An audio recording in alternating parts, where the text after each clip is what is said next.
Herkese merhaba. Ben Öykü. Ben Övgü. Bakayım, evet.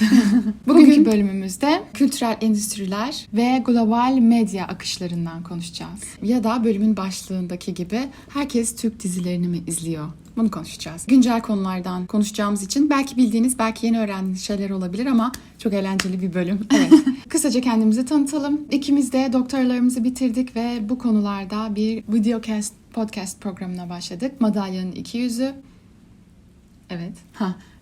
Madalyonun iki yüzü programımızda dizileri ve filmleri hem akademik açıdan hem de izleyici gözünden değerlendirdiğimiz bir seri yapıyoruz. Ve bölüm sonunda da Taşacak Bu Deniz'in güncel yorumlarını bizden çok istiyorsunuz. O yüzden de biz de severek izlediğimiz için de video sonunda da Taşacak Bu Deniz'in 14. bölüm yorumlarımızı bulabilirsiniz. Sabırsızlanıyorum.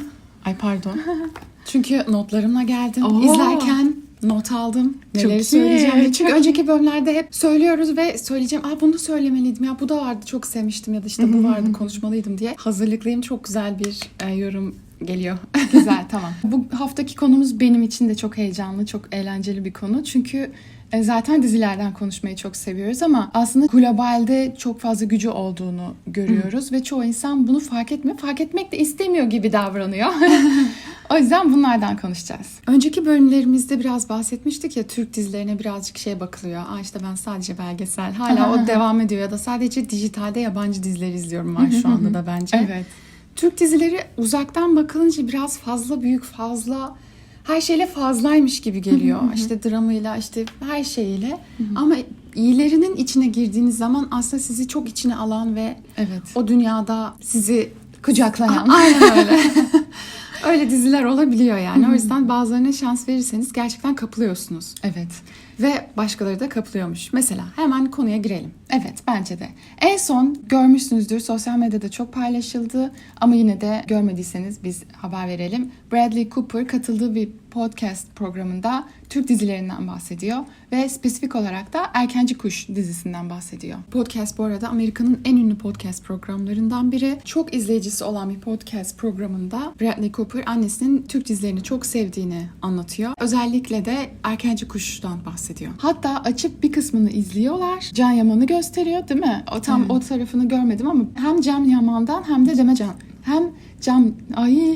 hem Can Yaman'dan bahsediyor hem de Demet Özdemir'den bahsediyor ve dizinin en sonunda yorum olarak da aslında güzel bir dizi olarak da söylüyor. Güzel bir dizi diyor. De hatta şöyle bir şey oluyor. Konuşurlarken podcast yapan adam hiç duymamış.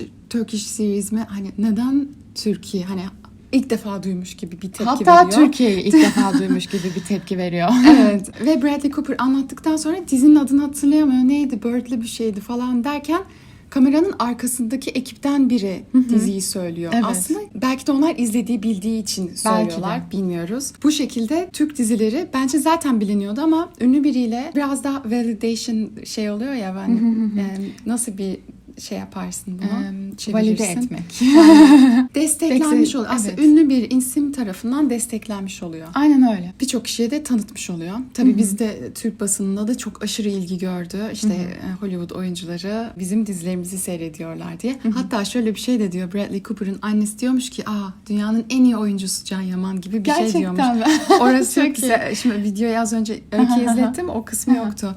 Hani öyle bir şey ki. Hani kendi oğlu Hollywood oyuncusu ama böyle diyor. Aslında bu çok yeni bir şey. Biraz da sosyal medyanın etkisiyle olan bir şey. Çünkü dizilerin çoğunu yabancılar YouTube'dan izliyorlarmış ya da bilmiyorum başka siteler var mı ama. Bir de başka siteleri de varmış galiba. Çünkü altyazılı konan ve bütün Türk dizilerinin içinde olduğu bir siteleri varmış. Tam o kısmı bilmiyoruz ama bunun yanı sıra başka bir çok ünlü Amerika'dan bir isim de Türk dizilerinden bahsediyor. O da Conan O'Brien. Aslında orada kendisi tam bahsetmiyor. Şöyle oluyor. Yine bir podcast programında konuklardan bir tanesi ailesinin Türk dizileri izlediğinden bahsediyor. Ama zaten ailesi Ermeni Türkmüş yani hani. Bu aşırı şaşırtıcı bir şey değil onların Türk dizisi izlemesi. Ama bundan bahsettikten sonra Conan O'Brien nasıl diziler olduğunu soruyor. Bir merak duygusuyla hani bir daha çok anlattırıyor. Soruyor Conan O'Brien, hani nereden izliyorlar Türk dizilerini? Ben de izlemeye çalıştım ama nereden izleneceğini bilmiyorum gibi bir şey söylüyor. YouTube'dan izlediklerini söylüyorlar. Aynen ve orada masada oturan başka biri diyor ki kendisinin annesi de Türk dizileri izliyormuş. O galiba kamera arkasındaki kamera arkasından yani o masada anladığım kadarıyla ses ya da kameradan sorumlu biri. O da diyor ki kendisinin annesi de izliyormuş ama bu Telemundo büyük ihtimalle bu Meksika kanalı aslında ama Amerika'da yayın yapıyor ve dizileri alıp çok fazla öyle Türk dizisi var bu arada. Dizileri İspanyolca alt yazıyla veriyorlar. O şekilde izliyormuş. Ve Türk dizisi olduğunu da bilerek bu arada. Bence bu da çok önemli bir detay. Evet. Yani hatta söyleyen kişi, kamera arkasındaki kişi annesine sormuş. Ne izliyorsun? Nerenin? Deyince bu bir Türk şovu olarak hani tanıtmış. Aslında insanlar Türk şovu olduğunu bilerek izliyorlar. Ne farkı var diyor Conan O'Brien. Kız da diyor ki bir kere öncelikle bir ışık farkı var herhalde. Çünkü herkesin cildi çok güzel diyor. Evet. Güzel görseller, çok güzel mekanlar, güzel oyuncular kullanılıyor. Ama bence çok fazla detayı var. Hatta bu literatürde onu biliyorsun. Türk dizilerinin kendine ait yani dizi olarak konuşulması için ayrı bir şey var. Janra diye bir şey var. Romantik komedi, korku filmleri, işte aksiyon, gerilim, bunlara polisiye. Janra deniyor. Literatürdeki yazılardan bazıları da dizi kelimesine bir janra olarak, Türk dizisini bir janra olarak kullanılması gerektiğini söylüyor. Kore dizilerinde o şekilde belirtilmesi gerektiğini söyleyenler var.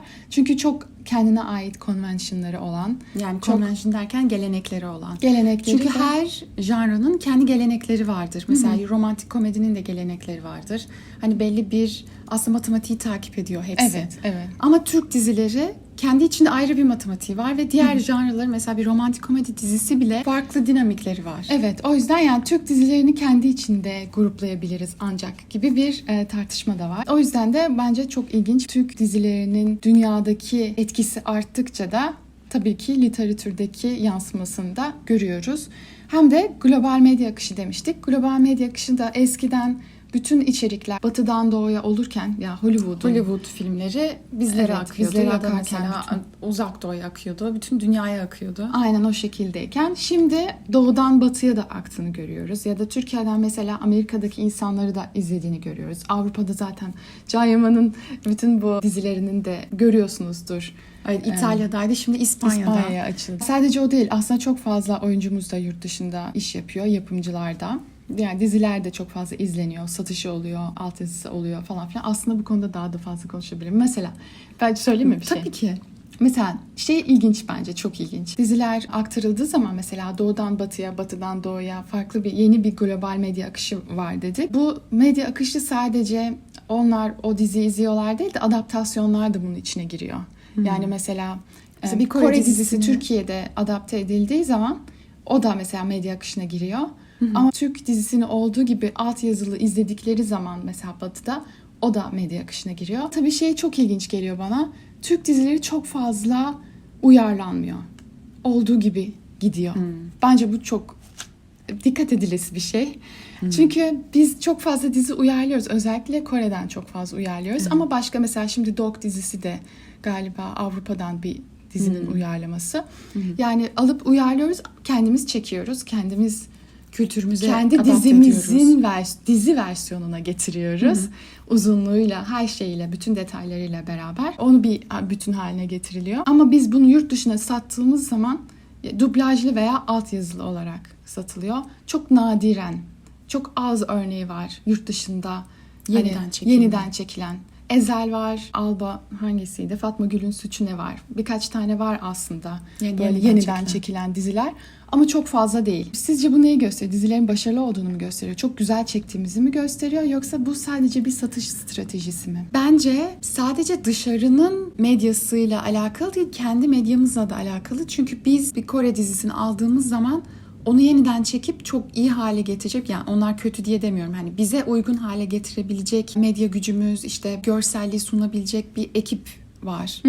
Çeşitli yapımcılarda. Bir de izleme alışkanlığı olarak bence artık Türk izleyicisi Türk dizilerini, Türk ünlülerini, Türk yapımlarını çok sevip benimsediği için Hint dizileri de izleniyor gerçi bazı kanallarda, ama televizyona verildiği zaman bir Kore dizisi, özellikle de prime time'da o bir risk olarak görülüyor. Evet. Kore dizileri kısıtlı sezonlar var, kısıtlı bölümler var. Onu televizyona verdiğin zaman birkaç haftada bitecek ve bizim zaten uzunluğu da... Esas sebebi bu tabii ki de yani. Uzunluğu da o kadar uzun tabii ki değil. De, evet. Yani mesela bir 8 bölümlük bir diziyi, normal bir diziyi sen televizyonda vermeye çalışsan 3 haftada bitecek. Hani her haftada bir versen sıkışacak. Evet. Bizimkiler çok uzun olduğu için. Çünkü hatta Bradley Cooper o programda diyor, 260 bölümlük, hani orada belki lafın gelişi diyor.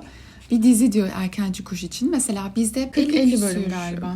Bölüm sürmüş bir dizi olarak. Çünkü Türkiye'de yapılan dizi bölümleri yurt dışında hiçbir ülkede bildiğim kadarıyla olduğu gibi televizyonda yayınlanıyorsa eğer tabii olduğu gibi o uzunlukta yayınlanmıyor. Evet. Sadece Türkiye'de bu kadar uzun yayınlanıyor Hatta diye biliyorum. bölerek sattıkları için de karlı bir şekilde de satıyorlar. Mesela yapımcılar. Yalı Çapkını rekor kırmıştı geçenlerde yurt dışı satış olarak. Hem ülke sayısı olarak hem de toplamda kazandığı gelir olarak. Onlar bayağı bir bölüm galiba 3'e bölüyorlar. Yani çoğu bir bölümü için. 2 ya da 3'e İkiye bölüyorlar. veya 3'e bölüyorlar. Evet. Çok uzun çünkü. O yüzden yani aslında birçok yapımcı da yurt dışı satışlarından esas geliri sağlıyor. Çünkü burada yapım maliyetleri çok yüksek olduğu için ve reklam gelirleri istedikleri kadar yüksek olmadığı için yani Türkiye'ye bir iş yapıyorlar ama bir yandan da satışı tasarlayarak yapıyorlar diyebiliriz. O yüzden bazı insanlar hep başrolü alıyor. Yani biliyorlar ki mesela Afra Saraçoğlu diyebiliriz bence. Şu anda o kadar popüler ki uluslararası alanda, değil mi? Evet. Onun oynadığı bir dizi mesela bir süre önce Hazal Kaya öyleydi. Şu anda yine tanınıyordur yani de hani o devamlı yenilenen bir sektör ya. Onların yani belli isimlerin oynadığı diziler başlamadan satışı yapılıyor. Bazı insanlar işte yurt dışına giden ünlülerin havaalanında büyük bir sevgiyle karşılanmasını falan özellikle geçtiğimiz zamanlarda Can Yaman mesela yurt dışına gittiğinde ya da Kerem Bürsin gittiğinde de hani şey diyorlardı birileri işte insan tutmuş getirmiş de reklam yapıyor falan ama gerçekten de yurt dışında sevilen ve bilinen ünlüler. Yani mesela Kerem Bürsin bu Sen Çal Kapımı veya büyük ihtimalle en çok izlenen odur yani Sen Çal Kapımı. Mesela Antonio Banderas sayfasında falan paylaşıyor. Antonio Banderas'la bayağı bir paylaşımları var Kerem Bürsin'in. Evet. Hatta Antonio Banderas'ın doğum gününe mi çağırıyor Antonio Evet. Banderas? Kendi doğum günü partisine çağırıyor galiba. Evet. Diğer bir yandan da şu da ilginç bir durum bence. Yani biz bunu bu konu olarak konuşuyoruz. Hollywood ünlüleri bizi çok seviyor gibi. Bu hala Hollywood'un aslında bir Hollywood olduğunu gösteriyor. Ve hala Türkiye'nin yani Türk işlerinin dünyada 3. demiştik. Bazen 2 bazen 3 oluyor satış olarak, dizi ihracatı olarak, export olarak. İlk 3'te bir ülke olarak hala kendimizi yetersiz görmemiz. Kendi işlerimizi hala küçümsememiz. Bence bu Türk insanının sorunu kendimizi çok küçümsüyoruz. Kesinlikle. Evet tamam bazı işlerimiz dizilerde evet bazıları güzel sorunlu değil problemli yani. olanlar var ya da mesela çoğu işte aslında televizyona baktığımız zaman akademik açıdan da inceliyoruz ya biz. Akademik olarak bakınca çok problemli olabiliyor bazı işler. Ama diğer bir taraftan da yani yazım aşaması ve o tempoda bir şeyler üretmeye çalışırken onlar ne kadar akademik bakmak durumunda kalır ki. Yani ben kendimi düşünüyorum bir haftalık bir dizi yazıyor olsam akademik tuşunu kapatmak zorundasın. Yoksa kesinlikle. yazamazsın. Hepsi bilmiyor tabii akademik boyutunu ama yine de. Ama ilginç olurdu yani bizim yazsak nasıl yazardık bazen merak ediyorum. Bir de Conan O'Brien şey diyor. Bir hemen onu da söyle. Tamam. Diyor ki daha önce bir Meksika'da çekilen bir dizide oynamış Conan O'Brien. Öyle mi konuk yoksa olarak. kendisi çekiyor anladığım kadarıyla gezi programlarının yanında sanki o dizide oynuyormuş gibi şeyler çekiyor. Tam bilmediğim için bilen varsa yazsın. Farklı lokal yerlerde o lokalliğe uygun bir şeyler çekmeyi seviyorum gibi bir şey söylüyor. Türk dizilerinde de olmak isterim gibi bir şey de söylüyor. Evet. Yani aslında düşünsenize yani bir Türk dizisine konuk olmaya istekli biri olarak da gözüküyor. Tabii bu işin hani oradaki lafta kalan bir şey mi, gerçekçilik payı ne kadar bilmiyoruz tabii ama öyle bir şey olsa da ilginç olurdu. Ve bu Türk dizileri için bence sadece bir başlangıç bu. Bütün bu konuşulanlar, bütün bu medyadaki yeri olarak çok daha ileriye gidecek. Mesela şimdi Joy Awards oldu. Dubai'de değil mi? Evet ve Hollywood oyuncularıyla beraber değerlendirildi. Hatta bence Türk oyuncuları biraz daha el üstünde tutuluyor muydu acaba diye düşünüyorum. Mesela bilmiyorum. yurt dışında mesela Millie Bobby Brown vardı. Başka bir sürü de hani çok tanınmış, çok ünlü oyuncular da vardı. Toplu bir fotoğraf çekildi. Onu gördün değil mi sen? Bu çok ünlü yabancı ünlülerin arasında bizim de ünlü oyuncularımız da yer almış. Hande Erçel var, Tuğba Büyüküstün, Meryem Üzerli, Hazal Kaya, Barış Arduç. Başka da var ama Muhteşem Süleyman'ımız kimdi? Halit Ergenç. Böyle isimlerin de olduğu bir geceydi. Aslında şöyle bir şey var. Türk yapımcıları artık sadece Türkiye'ye iş yapmıyor. Bazı yapım şirketleri yurt dışında da iş yapıyorlar. Özellikle Arap ülkeleriyle işbirliği yaptıkları Arap ülkelerine Türk yapımcı olarak iş çektikleri durumlarda oluyor. Yani biz şu anda Türkiye'de bunlardan hiç haberimiz yok ama diğer bir taraftan zaten dünyaya açılmış durumdayız. Hani sadece içerik satışı olarak değil, üretim olarak da. Ve bunun da daha da çok gelişeceğini düşünüyorum. Bakalım, çok heyecanlı. Çok heyecanlı. Bu konuda konuşmak ve araştırmak, yazmak, okumak çok eğlenceli. Yani aslında tam bizden danışman olur yani bu konuda. Aslında bu konu daha da uzun sürebilir. Mesela satışlar nasıl yapılıyor, fuarlara gidiliyor. Evet. Onlarla Onu da başka ilgili- bir zaman Onu konuşalım. başka bir zaman konuşalım. Evet, şimdi o zaman dizi yorumumuza geçebiliriz. Evet, Taşacak Bu Deniz 14. bölüm yorumlarına geçebiliriz. Lütfen geçelim. Çok heyecanlıyım. Bunu Peki, çekmek için. öncesinde hemen şey kısaca bir şey söyleyebilir miyim? Evet. Şimdi geçen hafta biz sosyal medyada paylaşıyoruz. Bizi takip edin bu arada. Değişik sosyal medya kanallarından da takip edebilirsiniz. Zaten her yerde aynıyız. Bunu aratırsa bulabilirsiniz. Ama YouTube'dan da takip edin. Kısa video olarak da fragman yorumlarımızı da koyuyoruz. Taşacak Bu Deniz'de. Veya dizilerle ilgili başka konularda görebilirsiniz. Ya da herhangi başka bir değişik şeyler paylaşıyoruz, yani öyle diyeyim. Geçen hafta fragman yorumu yapmıştık. 14. bölümün ikinci fragmanı. Bizce bölümü çok fazla veriyordu. Yani bütün detayların verildiği bir fragmandı. Biz evet seyirci olarak bir yorum yapıyoruz ama diğer bir yandan da biraz da uzman olarak da yapıyoruz.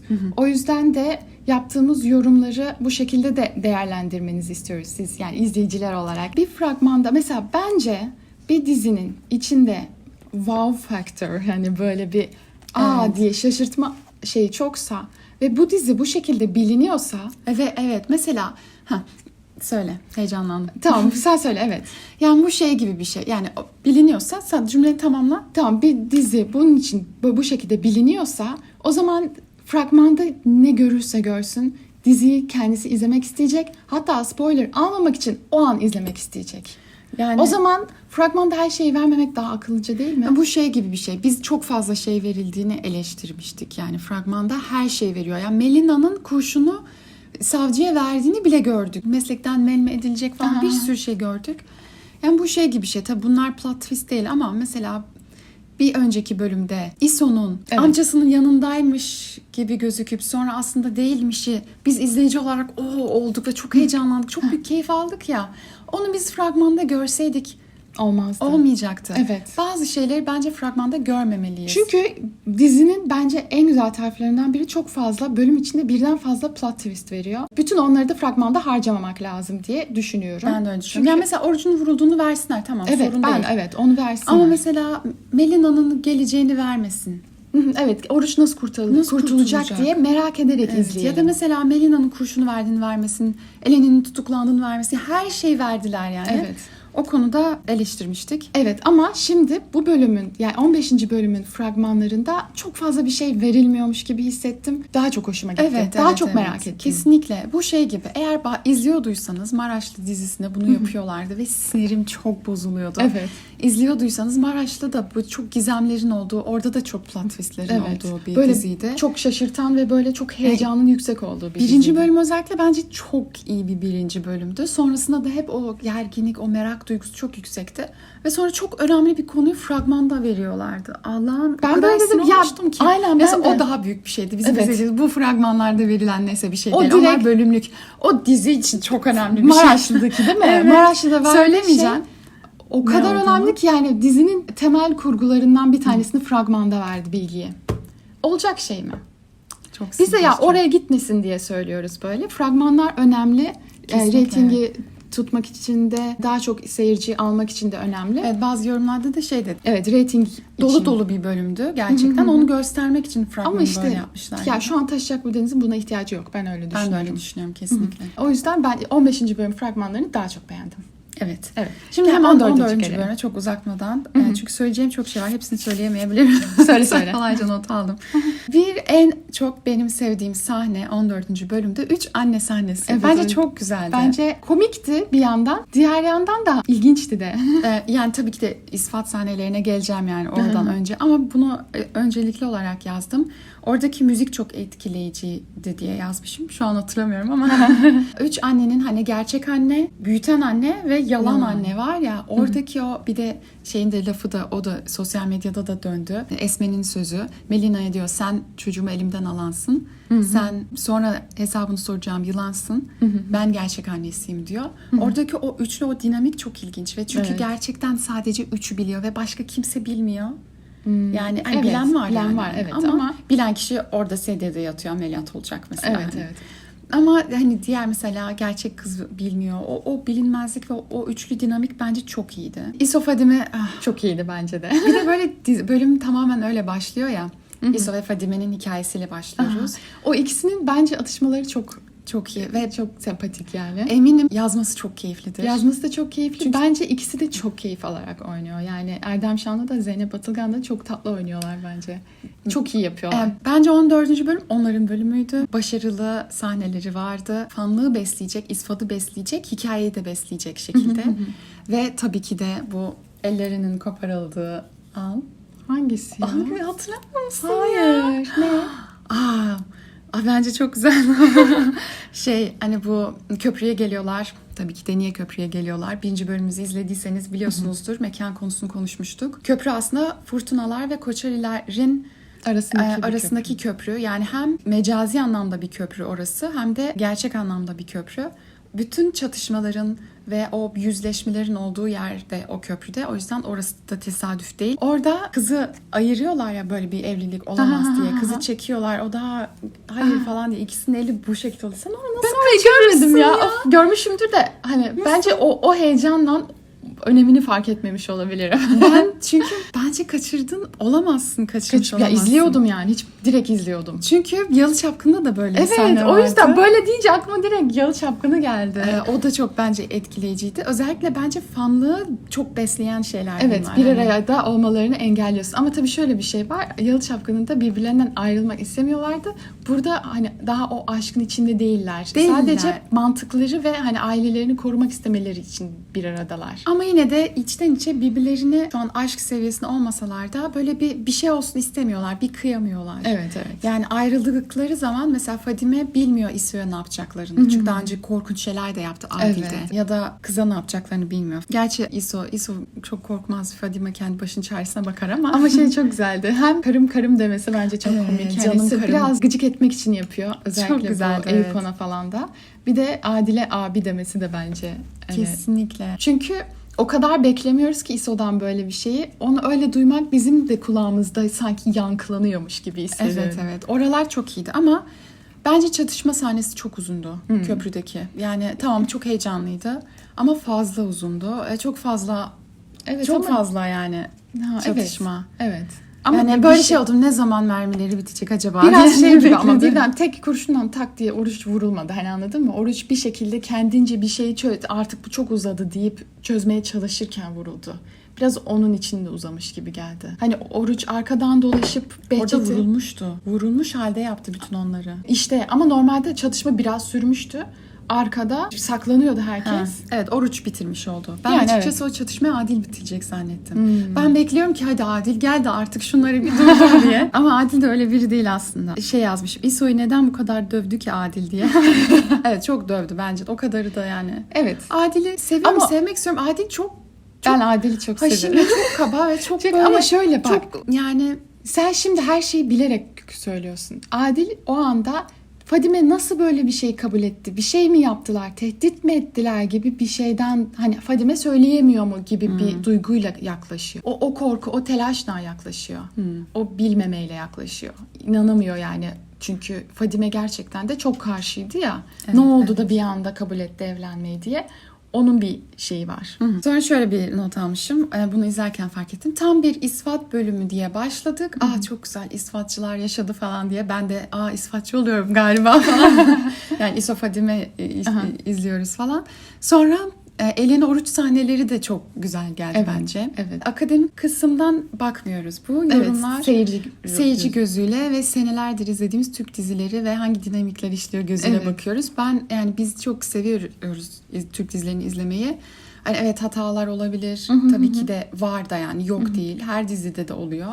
Olmaması mümkün değil Mümkün bence. değil. Çok hızlı üretilen, çok hızlı tüketilen işler. Ama güzel miydi? Güzeldi. 14. bölüm çok güzeldi bence. Bence de. Yani Ben de 8'den sonra en güzel bölüm 14'tü. Tam İsfat bölümleri sonra Oruç Eleni bölümü oldu gibi. Onların o sahneleri de çok tatlıydı. Ve işte Oruç hani vurulduğunda kendisi için korkacağını Eleni'yi sakinleştirmeye çalışması çok tatlıydı Ben bence. şeyi de beğendim bu arada. Orada mesela Melina'yı çağırma fikri Esme'den çıktı.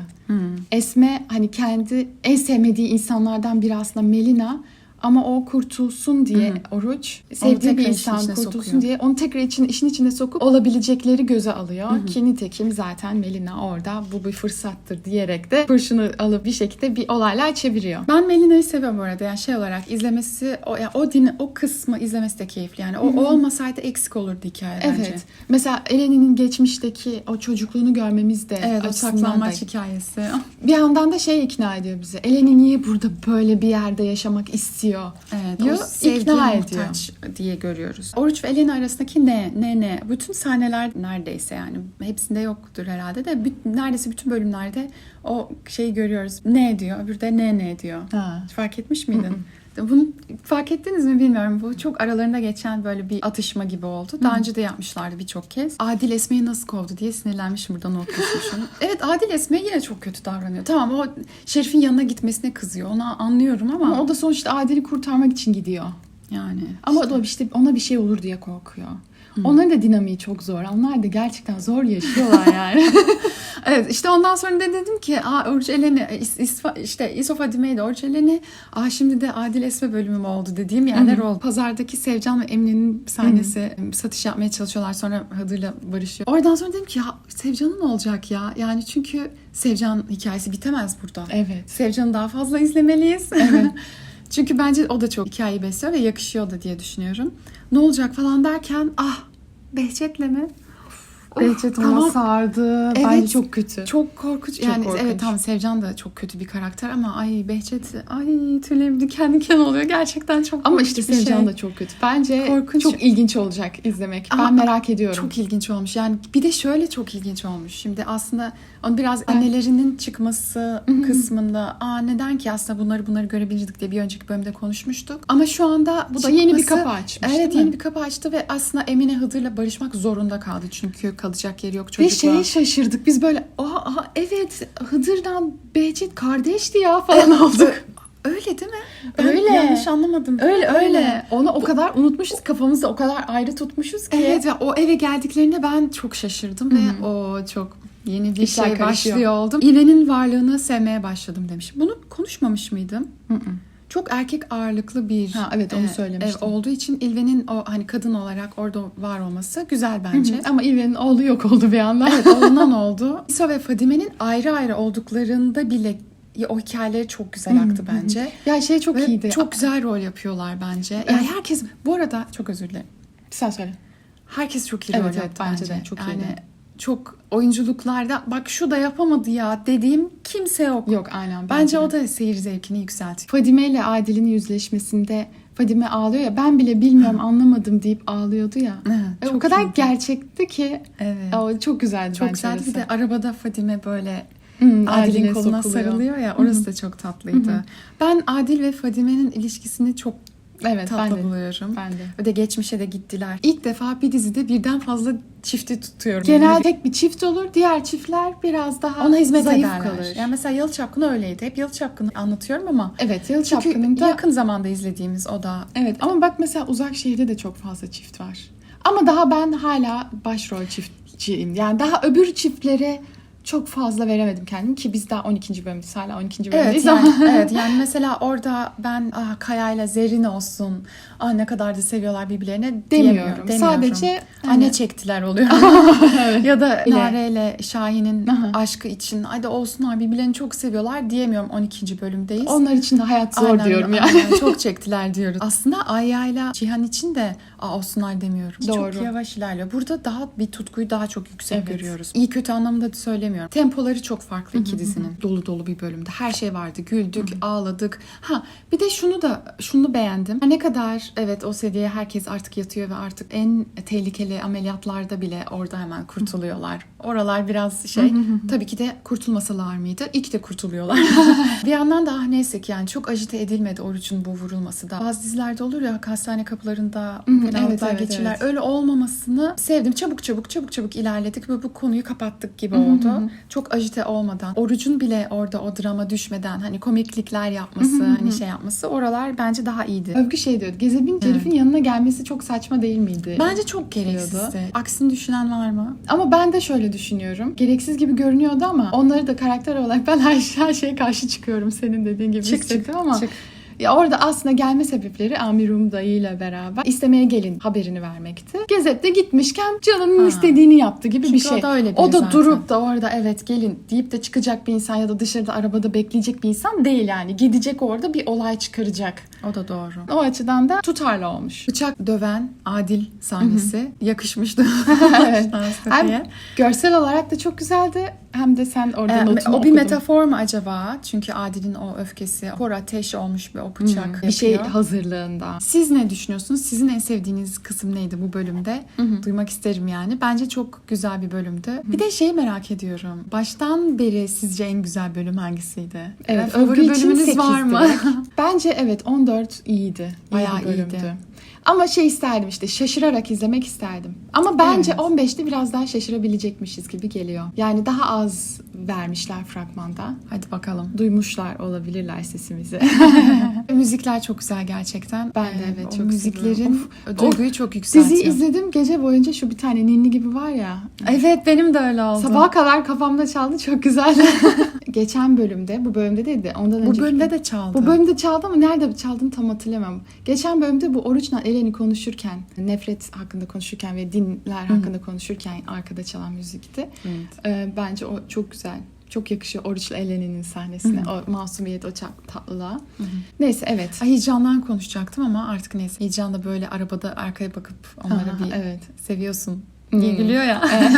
Bu bölümde kültürel medya akışından ve küresel medya dünyasında Türk dizilerinin yerinden konuştuk. Ve sonra da Taşacak Bu Deniz yorumlarımızı da dinlediniz. Ayrıca fragman yorumlarımızı duymak isterseniz ya da başka paylaştığımız kısa videolardan da haberdar olmak isterseniz hemen bizi takip edin. Diğer mecralardan da takip edin. Bize high puan vermeyi de unutmayın. Evet. Bizi izlediğiniz için teşekkür ederiz. Bir sonraki bölümde görüşmek üzere. Hoşça kalın.